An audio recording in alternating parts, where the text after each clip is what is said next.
Alors, les violences conjugales faites aux femmes ne concernent pas uniquement la sphère privée, ni certaines spécialités. Elles concernent tous les professionnels de santé, car vous êtes souvent le premier, parfois même le seul interlocuteur à qui une femme va pouvoir parler ou simplement montrer quelque chose sans le dire.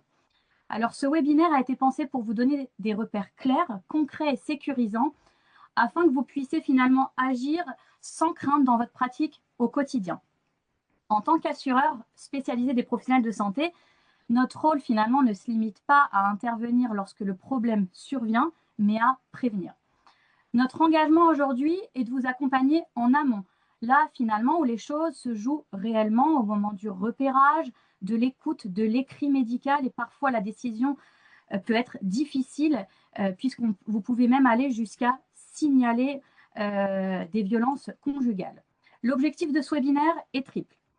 Aujourd'hui, on va vous aider à repérer des situations de violence, même lorsqu'elles sont silencieuses. Vous transmettre des outils pratiques pour rédiger un certificat médical neutre et juridiquement sécurisé. Et enfin, vous expliquer comment être accompagné pour ne jamais rester seul face à ces situations. Pour cela, nous accueillons aujourd'hui 3 expertises complémentaires. Le docteur Dabadi, médecin légiste, spécialiste engagé dans la prise en charge médico-légale et la lutte contre les violences faites aux femmes. Jennifer Dianga, juriste responsable des prestations en responsabilité professionnelle au sein du marché la médicale. Et moi-même, Eva Lougassi, juriste, responsable des partenariats institutionnels au sein du marché la médicale. Alors, le programme est volontairement structuré et progressif.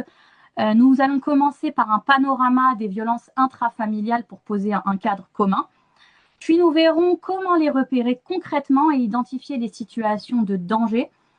Nous aborderons ensuite la rédaction du certificat médical avec des principes simples et des bonnes pratiques à enregistrer pour vous. Et enfin, nous verrons comment orienter la patiente, quand et comment signaler et comment la médicale peut vous accompagner dans ces situations. Donc vraiment, l'objectif aujourd'hui, c'est que vous repartiez avec des réflexes clairs et applicables. Alors avant d'entrer dans les aspects pratiques, il est essentiel de bien comprendre de quoi l'on parle. Les violences conjugales ne se résument pas à des coups visibles ou à des situations extrêmes. Elles s'inscrivent souvent dans un processus parfois ancien, parfois invisible. Elles peuvent se manifester dans tous les lieux de soins, que ce soit dans vos cabinets, en officine, en hôpital, en clinique, dans un centre de santé. Autrement dit, dans vos services, dans vos cabinets et dans vos consultations. Alors, nous avons depuis 2004 une succession de lois venues protéger la victime. Tout d'abord en 2004 avec la loi relative au divorce. C'est un premier tournant qui est franchi puisque la violence conjugale n'est plus considérée comme un conflit intime à régler en famille, mais pour la première fois, le droit civil permet l'éviction du conjoint violent du domicile. Donc, c'est vraiment une protection pour la victime. 2 ans plus tard, en 2006, il y a le code pénal qui franchit une nouvelle étape. Les violences commises sur le conjoint, le concubin ou le partenaire de Pacs deviennent une circonstance aggravante autonome. Donc, autrement dit, la loi reconnaît que la violence est encore plus grave finalement lorsqu'elle s'exerce dans une relation de proximité et de confiance. En 2010, il y a un changement majeur qui intervient puisque la loi reconnaît enfin les violences psychologiques. Donc, plus besoin finalement de coups visibles pour que les violences existent. Des paroles, des humiliations, un contrôle permanent, une dégradation progressive des conditions de vie peuvent désormais constituer une infraction pénale. Donc, c'est vraiment un point fondamental pour vous, professionnels de santé, car bien souvent, ce que vous observez, ce ne sont pas forcément des fractures, mais ça peut être des signes diffus, répétés et inexpliqués. En 2020, la loi franchit un cap là, pour le coup, décisif avec la réforme de l'article 226-14 du Code pénal. Désormais, le professionnel de santé, quand il estime que la vie d'une victime majeure est en danger immédiat et qu'elle n'est pas en mesure de se protéger en raison d'une emprise, le secret médical peut être levé même sans l'accord de la victime. Donc c'est vraiment un changement profond pour vous, professionnels de santé. Enfin, la loi de mars 2024 vient renforcer cette logique de protection en intégrant pour le coup pleinement les enfants victimes ou co-victimes et en affirmant une approche finalement globale des violences intrafamiliales. Je laisse maintenant le docteur Karine Dabadi qui va vous expliquer quels sont les différents types de violences que vous pouvez constater auprès de votre patiente au quotidien. Donc, les violences au sein du couple qui sont donc commises par le conjoint ou ex-conjoint, qu'il soit uni ou pas, donc par le Pacs ou le mariage, c'est vraiment important. C'est du moment que ce soit deux personnes qui ont un épisode de vie commune ensemble, regroupent non seulement les violences physiques, donc les coups portés à main nue, les coups portés avec armes, les projections d'objets contre la projection de la personne contre un mur, par exemple, mais aussi les violences verbales à type d'insultes. C'est important, il ne faut pas les négliger, puisqu'elles aboutissent régulièrement du dénigrement de la personne. Les violences sexuelles sont multiples et il faut savoir expliquer à une femme qui les aborderait que effectivement il n'y a pas obligation d'avoir des rapports sexuels avec son conjoint si elle ne le souhaite pas. Donc c'est important. Donc ça regroupe tous les rapports sexuels non consentis ou alors lui faire faire des choses qu'elle ne voudrait pas ou alors des rapports imposés avec d'autres personnes, tout ce qui est viol au sein du couple. Et je crois que l'affaire Pellico en a un très bon exemple, malheureusement. Il y a aussi les violences psychologiques ayant pour but de dénigrer la personne, de la rabaisser, de faire en sorte qu'elle ne puisse plus contrôler sa pensée. Mais c'est aussi les violences administratives, c'est-à-dire la privation, par exemple, de sa carte d'identité, de son passeport, de son permis de conduire. Et enfin, les violences financières, donc la privation de ses moyens de paiement et ou l'obligation de contrôle de toutes les dépenses par le conjoint. Le but de cette présentation est de vous aider à repérer, d'une part, les situations de violence au sein du couple, et d'autre part, à partir de signaux d'alerte, de vous donner une conduite à tenir en fonction de la dangerosité de l'auteur des faits. On va donc vous demander de distinguer deux situations. Pour ceci, il va falloir donc les repérer et pour les repérer, il faut d'abord montrer à vos patientes, aussi bien dans votre officine que dans votre cabinet, que là où vous exercez, que les violences conjugales et la détection de ces violences sont une vraie priorité pour vous. Ceci à travers, par exemple, des campagnes d'affichage dans vos salles d'attente et savoir s'entourer d'un réseau multiprofessionnel.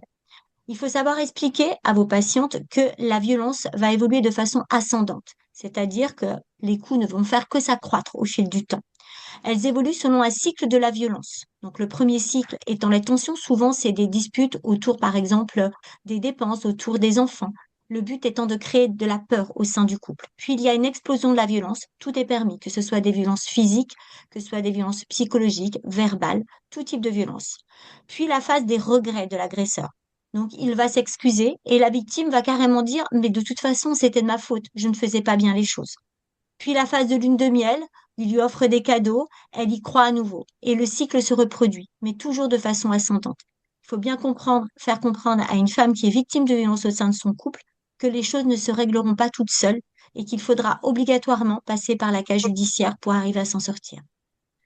Deux situations seront donc à distinguer, absence de danger imminent et présence de signes de danger et d'emprise. Afin de distinguer ces deux situations, il faudrait chercher des répercussions de ces violences. Alors pour les violences physiques, il est toujours facile de repérer des lésions traumatiques, qu'elles soient anciennes, semi-récentes ou qu'elles soient récentes. Mais c'est aussi à travers des signes fonctionnels. Une patiente qui va vous consulter pour des plaintes multiples, une dégradation de sa pathologie chronique, des douleurs diffuses. Tout ceci doit vous alerter et vous faire poser des questions simples. Comment ça se passe à la maison? Comment vont les enfants? Comment va votre mari? Ça peut être aussi à travers des perturbations psychologiques. Une patiente qui d'un seul coup va présenter des signes d'anxiété majeure, une hypervigilance qui va sursauter au sein de la consultation au moindre bruit. Ça, c'est un des premiers signes à repérer. Ça peut être des troubles de l'alimentation, des troubles du sommeil. Tout ceci encore doit vous faire poser cette question et lui poser les questions. Ça peut être aussi à travers effectivement des troubles sexuels, quelqu'un qui va consulter pour des infections sexuelles à répétition, des complications pendant sa grossesse, des douleurs abdominales pas trop bien expliquées, des troubles du cycle. En cabinet dentaire, vous pouvez aussi rechercher des signes de violence conjugale à travers soit des signes effectivement traumatiques au niveau du visage, mais aussi des difficultés à ouvrir en fait la bouche pour l'examen, avec des récidives de fractures dentaires multiples. Tout ceci doit vous amener à poser des questions.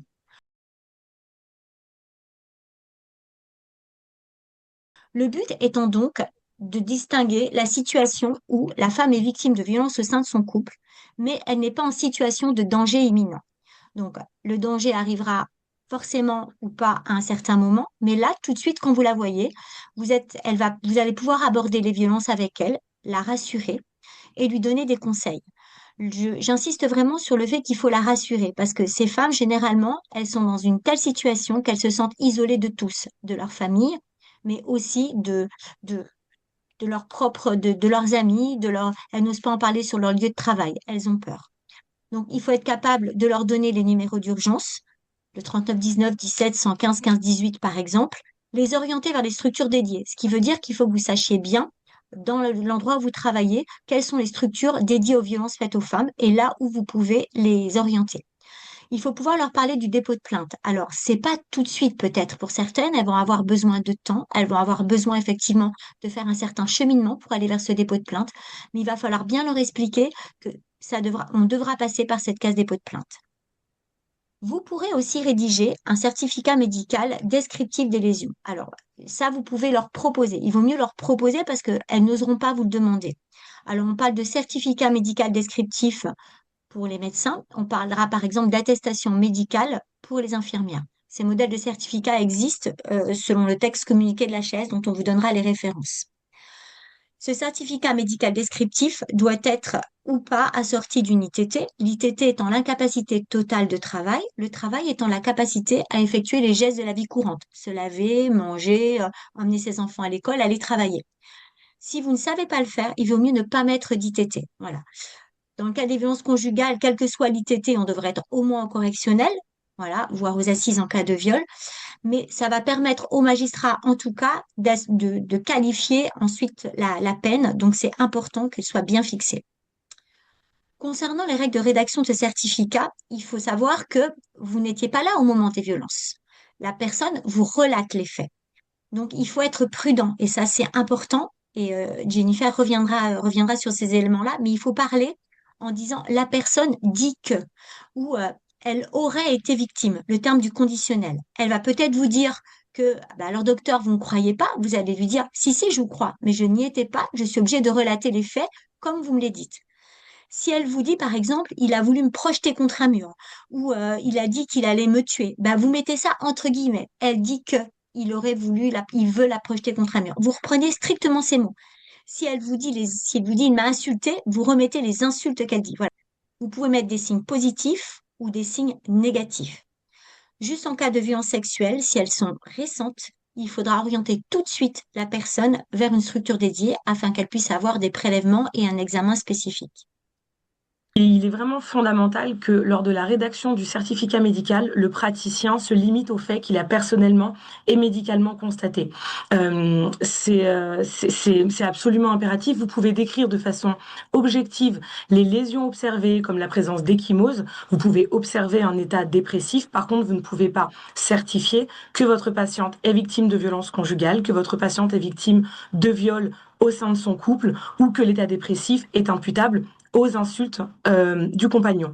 En revanche, les faits constatés les faits rapportés par la patiente, lorsqu'ils n'ont pas été constatés cliniquement, doivent être mentionnés, comme l'indique le docteur Dabadi, avec prudence, au conditionnel, en utilisant clairement et en précisant qu'il s'agit de ces déclarations. C'est fondamental lorsqu'on a des praticiens qui certifient des faits qu'ils n'ont pas médicalement constatés, comme le fait de déclarer qu'une patiente est victime de violences conjugales.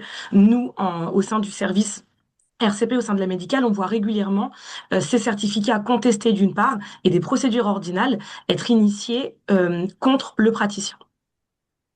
Oui, il est important, donc, comme le modèle de certificat présenté, de dire qu'elle déclare avoir été victime de violences au sein de son couple. On peut dire Absolument. qu'elle déclare avoir été victime, mais on n'affirme pas, nous, qu'on est certaine que ces violences ont lieu au sein de son couple. En clair, ça veut dire ça, en fait. Par un homme qui serait son compagnon. Là, je vous dis qu'il faut noter tout ce qu'elle dit, mais par exemple, si elle dit le nom de cette personne, non, on dira pas le nom. On met simplement qui serait son compagnon, actuel ou un ancien compagnon. Il est important de rapporter les faits récents et les faits anciens pour mettre un peu le contexte. De dire par exemple qu'elle dit qu'elle vit depuis 10 ans avec cet homme et qu'elle serait victime au départ de violences, par exemple verbales, puis de faits de violences physiques qui auraient commencé pendant la période de la grossesse ou après la grossesse ou, je sais pas, à la naissance d'un enfant ou autre chose. Ça, c'est important de le mettre. Dans le chapitre doléances, vous dites ce dont elle se plaint. elle se plaint de douleurs diffuses au niveau du crâne, par exemple, ou des difficultés à ouvrir la mâchoire. Et après, dans l'examen clinique, c'est là que, par contre, vous mettez ce que vous constatez. Alors, il est important de décrire les faits anciens, comme je vous ai dit, semi-récents et récents. C'est pas grave si vous savez pas les qualifier comme ça. Vous pouvez les décrire. Ce qui est important, c'est de dire si c'est un hématome, une ecchymose, la couleur de cet hématome, la couleur de cette ecchymose, la localisation précise, leur mensuration. Une fois que vous avez écrit l'ensemble de cet examen clinique, vous passez à l'examen psychologique. Donc pareil, vous rapportez ce qu'elle vous dit. Vous pouvez pas attester qu'elle a des troubles de sommeil. Vous pouvez dire qu'elle rapporte avoir des troubles du sommeil, d'avoir des difficultés d'alimentation. Vous pouvez lui demander son poids. Est-ce qu'elle a perdu, par exemple, vous pouvez dire qu'elle a perdu 10 kilos ou qu'au contraire, elle mange beaucoup plus et qu'elle a pris 15 kilos. Vous pouvez mettre tous ces éléments, mais toujours sous le terme du conditionnel. Elle dit que. Et après, vous, vous mettez le poids actuel. Une fois que vous avez terminé de marquer tous ces éléments-là, donc vous pouvez ou pas mettre une ITT, l'incapacité totale de travail, le travail étant la capacité d'effectuer les gestes de la vie courante. Si vous ne savez pas le faire, vous pouvez mettre une ITT sera évaluée dans une unité de médecine égale. Il n'y a aucune difficulté à le faire. Vous marquez bien en en-tête, on n'a pas dit, mais vous identifiez bien, hein, je suis signé docteur Intel, déclare avoir examiné madame, et à la fin, vous signez bien avec votre tampon. Ce certificat, on en fait quoi? Ce certificat, il va être remis à la patiente, puisque ce n'est pas un certificat sur réquisition, il est établi à la demande de la patiente. Cependant, si la personne doit rentrer chez elle et qu'elle ne va pas aller déposer plainte tout de suite, vous pouvez lui proposer soit de le remettre à quelqu'un de confiance, soit effectivement, quoi qu'il arrive, vous en gardez un double chez vous. Concernant les photos, il est important de prendre des photos, surtout s'il y a des lésions qui sont importantes. Les photos, je ne vous conseille pas de les glisser dans le certificat médical. Je vous conseille plutôt de proposer à la patiente soit de lui donner à part, soit de les garder vous dans votre dossier médical. Et quand elle voudra, elle pourra les récupérer. C'est important qu'elles soient datées. Donc, les modèles sont à télécharger. Alors, via ce QR code, on vous donnera à la fin un kit, enfin, via un QR code, un kit qui comprend des modèles de signalement et des modèles, entre autres, de certificats médicaux.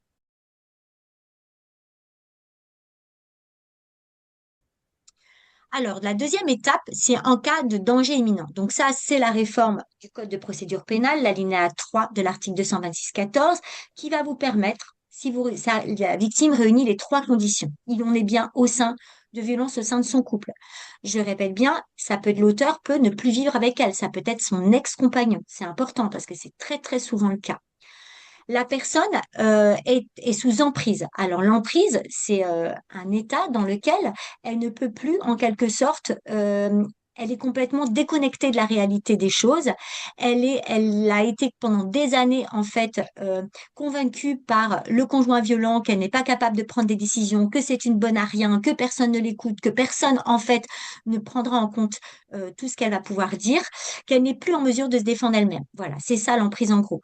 Un exemple, une victime un jour m'a dit, quand j'ai voulu faire un signalement, que j'ai fait d'ailleurs, il m'a volé ma vie et vous me volez ma mort. Voilà, elle était dans un tel cas que pour elle, maintenant, elle était complètement dissociée et la seule chose dont elle pourrait contrôler, ce serait sa mort. Voilà, malheureusement, enfin heureusement, elle n'a pas pu contrôler cette étape et elle va très bien maintenant, mais c'est ça l'emprise. Je pense que c'est un bon exemple. Il faut aussi que la personne soit en situation de danger imminent. On ne peut pas faire des signalements pour toutes les femmes victimes de violences au sein de son couple. Il faut qu'elle soit en situation de danger imminent et je vais vous apprendre à repérer ces signes de danger imminent.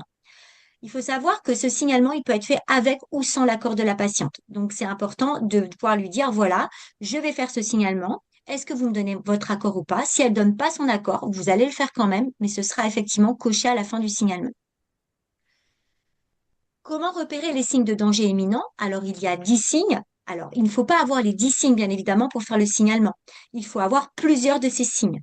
Il n'y a pas dans les recommandations, on ne dit pas, on ne donne pas un chiffre, mais après, il faut bien sûr faire appel à votre bon sens. Ce sont des violences au sein de leur couple qui se répètent depuis des années avec une intensification des faits de violence. Ça, c'est vraiment important d'essayer de voir depuis combien de temps et si ça s'intensifie.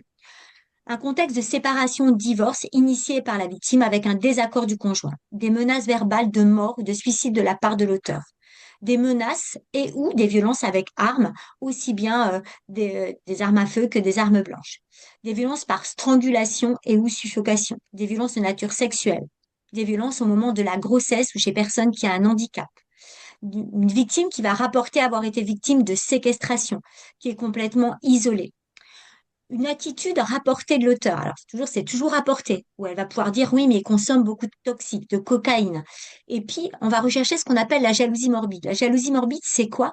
C'est contrôler tous les faits et gestes de la patiente, savoir comment elle va s'habiller, contrôler comment elle se rend sur son lieu de travail, aller contrôler dans son téléphone, dans son ordinateur.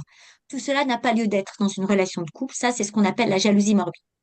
Et dernier point, on n'en a pas beaucoup parlé parce qu'on ne peut pas, mais les enfants. Les enfants, quand on parle de la prise en charge de la femme, bien évidemment, on parle de prise en charge de la femme et de l'ensemble des enfants qui sont des victimes directes ou indirectes des violences au sein de ce couple. L'emprise, donc, on pourrait la résumer par tous les éléments, par petites questions. Est-ce que vous disposez de votre argent? Est-ce que vous pouvez faire ce que vous pouvez décider vous-même de ce que vous voulez faire? Est-ce que vous êtes contrôlé dans tous vos faits et gestes? Est-ce que votre conjoint a l'habitude de vous insulter, a l'habitude de vous menacer? Est-ce que vous avez changé vos habitudes de vie, votre comportement alimentaire, votre consommation, par exemple, de toxiques? Donc, si on est dans ces situations-là, je répète bien, on est bien au sein de victimes, au sein du couple.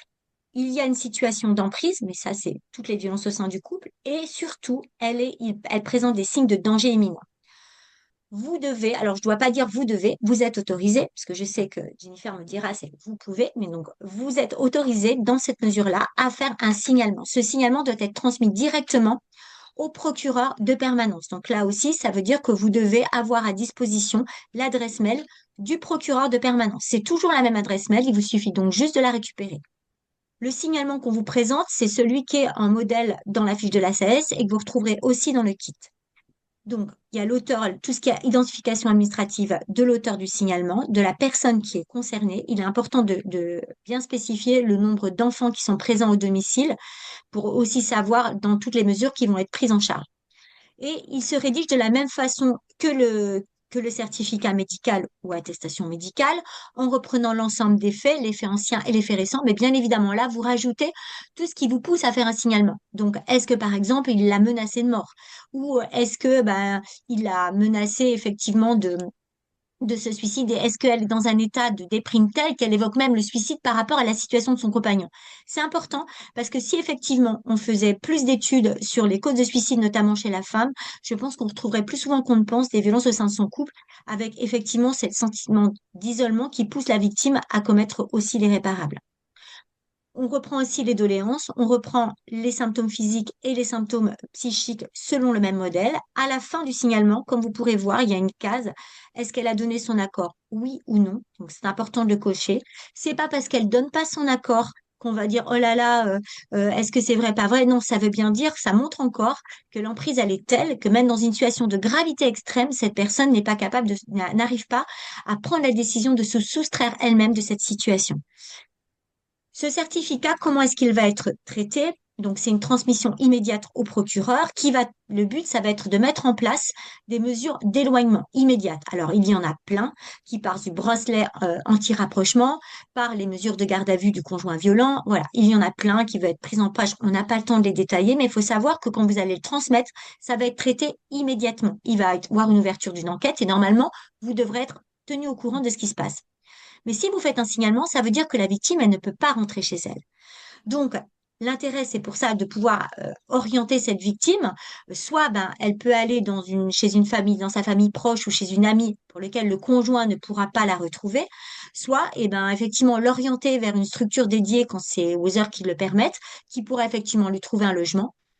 Voilà en gros sur le circuit du traitement du signalement ce que je voulais vous dire. Je ne sais pas si Jennifer, vous voulez rajouter certains points sur le signalement. Non, vous avez tout dit, docteur. Je vais par contre vous poser plusieurs questions qui sont présentes déjà là dans le chat. On a une question, comment aborder le sujet et poser des questions sans paraître trop intrusif lorsqu'on est un professionnel masculin?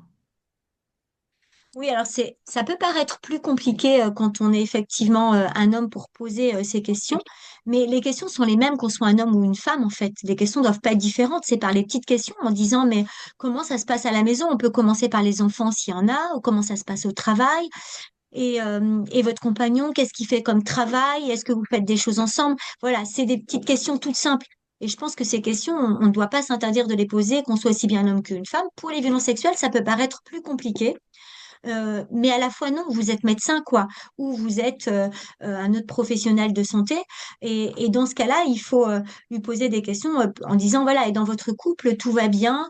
Et puis, pas hésiter si, par exemple, bah, vous avez une associée femme, bah, la prochaine consultation et que vous sentez qu'elle a du mal à parler, peut-être eh ben, orienter, lui dire, je serai peut-être pas là la prochaine consultation, mais ce sera ma collègue qui pourra faire, vous inquiétez pas si je suis pas là, et l'orienter pour une fois. Voilà, si ça paraît trop compliqué pour vous. En tout cas, il y a pas de raison qu'en tant qu'homme ou femme, on ait des difficultés à poser ces questions. Merci docteur, merci Jennifer. Alors pour information, on vous a mis ici un exemple de conflit où le professionnel de santé a été condamné à l'ordinal. Alors en l'espèce, il s'agissait d'un psychiatre ayant rédigé des certificats pour un conflit prud'homal et familial. Alors il faut savoir qu'ici, le Conseil de l'ordre a estimé que les faits n'étaient pas constatés et que le médecin s'immisçait dans les rapports privés. Le professionnel de santé a été condamné à 1 mois d'interdiction avec sursis et 750 € de frais de procédure. Alors, l'idée aujourd'hui, c'est pas de vous faire peur, mais plutôt de vous donner les meilleures pratiques pour justement rédiger un certificat le plus neutre possible et éviter au maximum une mise en cause. Alors, s'il s'avérait malgré tout que vous soyez confronté à une mise en cause, soyez rassurés, et c'est justement là où le rôle de votre assureur est essentiel. C'est qu'en cas de procédure disciplinaire, civile et pénale, vous bénéficiez d'un accompagnement structuré via votre contrat en responsabilité civile professionnelle. Donc, il y a notamment une prise en charge des frais de défense, que ce soit des honoraires d'avocat ou des frais de médecins experts. Vous avez un accompagnement qui est personnalisé dès la convocation ordinale ou la plainte pénale, donc des conseils juridiques pour préparer au mieux votre défense. Les avocats sont des avocats spécialisés en procédure, qu'elles soient ordinales, pénales ou civiles. Par ailleurs, votre contrat en responsabilité civile professionnelle vous permet de bénéficier d'un soutien psychologique parce qu'on sait que ce type de mise en cause peut avoir un impact direct sur votre santé mentale. Donc, vous pouvez bénéficier de ce soutien psychologique et être écouté. Alors, sur cette dernière slide, vous trouverez l'ensemble des référentiels officiels sur lesquels s'appuie la présentation d'aujourd'hui. Alors, ces documents ne sont pas là pour alourdir votre pratique, hein, mais pour vous servir de point d'appui concret. Alors, nous arrivons à la fin de cette présentation. L'objectif de ce webinaire était de vous apporter des repères clairs, des outils concrets et un cadre sécurisant face à des situations qui sont souvent malheureusement difficiles, humainement et émotionnellement chargées. Docteur Dabadi l'a évoqué tout à l'heure, la médicale a mis en place un kit dédié aux violences intraconjugales. Vous y trouverez notamment les documents et numéros utiles et indispensables en cas de détection de violence. Je vous invite fortement à scanner le QR code que je vais vous afficher tout de suite. Voilà, je le laisse quelques secondes. N'hésitez pas, vous y trouverez vraiment un condensé de tous les bons numéros et les bonnes adresses.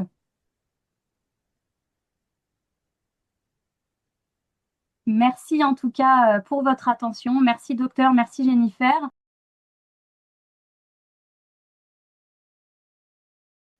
Nous avons de très nombreuses questions sur le fait de pouvoir rédiger, de pouvoir faire ce signalement lorsque l'on n'est pas médecin, mais qu'on est autre professionnel de santé. Docteur Dabadi, vous voulez répondre? Oui, en fait, on peut le rédiger. C'est le signalement qui est étendu, cette dérogation au secret professionnel est étendue non seulement aux médecins, mais aussi aux sages-femmes, aux pharmaciens, aux dentistes, aux masseurs kinésithérapeutes. Donc la loi les autorise effectivement à faire ce signalement. Voilà. L'article 226 alinéa 3 parle bien de 226-14 alinéa 3, pardon, parle bien du médecin ou de tout autre professionnel de santé. Si la victime a refusé le signalement, doit-on l'informer qu'on le fera quand même? Oui, c'est ce que je vous ai dit. En fait, on doit l'informer, on doit lui demander, on ne doit pas lui demander l'autorisation, on doit l'informer qu'on va faire ce signalement et qu'elles veulent ou pas en fait qu'on fasse ce signalement. on le fera et on coche en bas la case. C'est important de la cocher. Et comme je vous expliquais, euh, une femme qui est sous emprise dans le cadre de ces violences conjugales, il va falloir pour elle, il lui a fallu des années en fait pour être détruite. Il va lui falloir des années pour se reconstruire. Et sortir de l'emprise, ce n'est pas évident. Et moi, quand elle me dit, ben non, est-ce que vous êtes d'accord? Non, et ben ça ne me choque pas. Ça me conforte dans l'idée qu'elle est vraiment en grand danger et qu'il faut la signaler. Quid des violences sexuelles sous influence psychologique sans signe physique présent? Alors, comme on vous a expliqué, nous, on ne pourra dire que ce qu'on constate, on ne pourra constater et affirmer que ce qu'on constate, c'est important. Par contre, on n'est pas là pour dire si elle a raison ou si elle a tort. Donc, vous devez les rapporter. Si elle dit qu'il l'oblige à avoir des rapports sexuels et qu'elle ne veut pas les avoir, bien évidemment, certains vont vous dire, bah, je le laisse faire, je bouge pas ou autre, et il n'y aura pas de signe physique, mais ce sera effectivement à l'enquêteur, dans le cadre de sa procédure, de se saisir aussi de ces éléments. Et bien évidemment, même si nous, on n'a pas de signes physiques permettant de constater ces violences. Très important, on l'a dit tout à l'heure, hein, c'est que vous ne pouvez pas mettre sur le certificat un élément que vous n'avez pas personnellement constaté. Par contre, cela n'empêche pas le signalement si, comme on l'a évoqué, les différents critères sont remplis. Si vous notez, si vous pensez que la victime est en situation de danger immédiat, le signalement est possible. Par contre, s'il n'y a rien de personnellement de, que vous ne pouvez pas constater personnellement, vous ne pouvez pas effectivement l'indiquer sur le certificat. À part les dires rapportés, parce que si par exemple elle En étant rapporte qu'elle est extrêmement, menacée, qu'elle a été menacée avec une arme à feu par exemple, ou qu'elle a été séquestrée, bah, vous n'avez pas de signe de ces cliniques. en fait, il faut vraiment distinguer le certificat médical et le signalement. Le signalement, on est sur une situation de danger immédiat. On n'a pas besoin de signes physiques visibles ni de signes visibles tout court. À l'inverse, le certificat, vous êtes là par contre dans un cadre purement en fait médico-légal et vous pouvez attester d'échymose, d'état dépressif, d'une tension basse. Voilà, on est sur deux éléments différents et indépendants. Je parcours les questions, donc on a énormément de questions. Je pense qu'on y a répondu sur le fait que les médecins ne sont pas les seuls habilités et autorisés à rédiger ce certificat. On nous demande pourquoi est-ce qu'on ne peut pas indiquer le nom du conjoint dans le certificat médical. J'espère qu'on y a répondu au cours de la présentation, c'est qu'en fait, vous n'êtes pas là. Vous n'êtes pas là tout simplement pour attester des violences subies au sein du couple, d'une part, et a fortiori par le conjoint, et donc on ne peut pas le nommer d'autre part. En fait, Question on est, aussi. ouais. Oui. Juste, on peut dire effectivement si on est là pour attester qu'elle nous rapporte des violences au sein du couple, mais par contre, on n'est pas là pour dire c'est forcément cette personne qui a commis les faits. Voilà, en fait, on sait elle rapporte avoir été victime de violences, mais on peut pas attester que c'est forcément son compagnon. Donc c'est pour ça qu'on peut pas mettre le nom, parce que là, effectivement, vous pourriez avoir une procédure contre vous pour avoir dénoncé forcément le nom de la personne. Voilà, donc vous pouvez dire simplement que c'est son compagnon ou son ex-compagnon. Que faire face à une situation où la patiente est en danger imminent? Elle refuse le signalement car elle sait que cela pourrait la mettre, elle ou ses enfants, en danger dans l'immédiat. Existe-t-il d'autres démarches? Alors, il Et faut ce bien sera comprendre, certainement la dernière question. voilà, il faut bien comprendre que qu'elle dise non, comme je vous ai dit tout à l'heure, elle est encore sous emprise, donc son nom n'a pas de valeur. Elle est en situation de danger, il faut la signaler. Mais vous devez aussi mettre en place des mesures de protection. Donc, bien évidemment, comme je vous disais, ben, soit vous avez moyen, il y a une association à côté de chez vous qui va pouvoir l'accueillir et l'orienter, la loger en urgence, elle et ses enfants, c'est très important. Soit il n'y a pas de possibilité, il faut appeler la police ou la gendarmerie en disant que vous êtes en train de faire un signalement au procureur que cette femme est en situation de danger. Eux vont s'occuper de mettre en sécurité cette femme et ses enfants. Voilà. Mais il ne faut pas s'arrêter au fait. Comme je vous ai dit, le signalement, vous avez le droit de le faire. La loi dit bien, clairement, c'est établi dessus, donc ils en ont très bien conscience. Vous devez lui dire que vous allez faire le signalement, mais vous n'avez pas besoin de son autorisation. Voilà. Et ça, il faut bien le comprendre. C'est souvent les situations qu'on a. Elle va vous dire non, mais j'ai peur, ça va être pire et autres. Oui, mais là, vous rentrez plus chez vous, donc il va pas pouvoir s'en prendre à vous. Du moment que vous la signalez, cette femme ne rentre pas chez elle. C'est ça aussi qu'il faut pouvoir lui expliquer. La situation est tellement grave qu'elle ne peut plus rentrer chez elle. Je ne suis pas pour le fait que les femmes quittent leur domicile, bien évidemment, hein, il faut que les femmes restent à la maison. regagnent leur domicile, que ce soit l'éviction du conjoint violent. Mais il y a effectivement quelques jours, le temps que des mesures soient prises, le temps que soient faites par la justice, effectivement, où elles vont devoir quitter leur domicile, le temps de l'enquête et le temps que tout soit mis en place.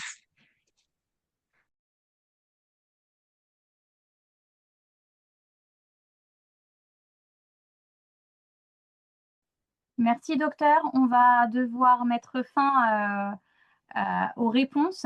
En tout cas, merci de nous avoir suivis. Merci d'avoir été nombreux sur ce webinaire qui nous semblait vraiment important. À très bientôt et excellente journée.